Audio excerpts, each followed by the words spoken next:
Nangangamba naman ang pamilya Espinosa para sa kanilang kaligtasan matapos pumapatay si Mayor Rolando Espinosa sa loob ng kanyang selda. Mayroon na rin daw silang natanggap na banta na isa sa mga anak ni Mayor Espinosa ang susunod na itutumba. Naritong report ni Jay Sabale. Matindi ang pangamba ng pamilya Espinosa para sa kanilang seguridad matapos ang pagkamatay ni Albuera Mayor Rolando Espinosa sa loob ng kanyang selda sa Leyte sa Provincial Jail sa Baybay, Leyte. Ayon sa isang kaanak ng alkalde na nakiusap na huwag siyang pangalanan at huwag ipakita ang kanyang muka. May mga nagsabi raw sa kanila na may mga taong umaaligid sa burol nito. May ilang tao rin daw ang naglilitrato at nagpa-profile ng mga taong pumupunta sa burol. May isang tao rin daw na nagpunta sa burol at nagsabing isusunod na raw ang isa pang anak ng alkalde.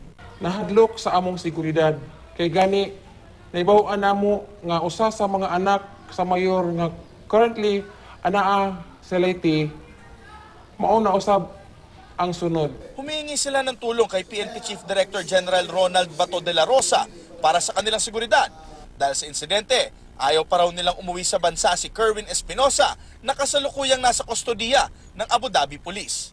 In regard sa kay Kerwin, mas matindi ang aming pangamba para sa seguridad niya, lalo na sa nangyari sa kanyang ama. Sa ngayon, mas gugustuhin pa namin kung nasaan siya ngayon hanggat hindi na ma-assure ang kanyang safety. Kaugnay naman sa naging statement umano ng kapatid ng alkalde na si Ramon Espinosa na hindi tamang proseso sa paggawa ng affidavit nito, ayon kay Ramon, nadala lang siya ng pagkabigla sa insidente. Para sa unang balita, Jay Sabale reporting.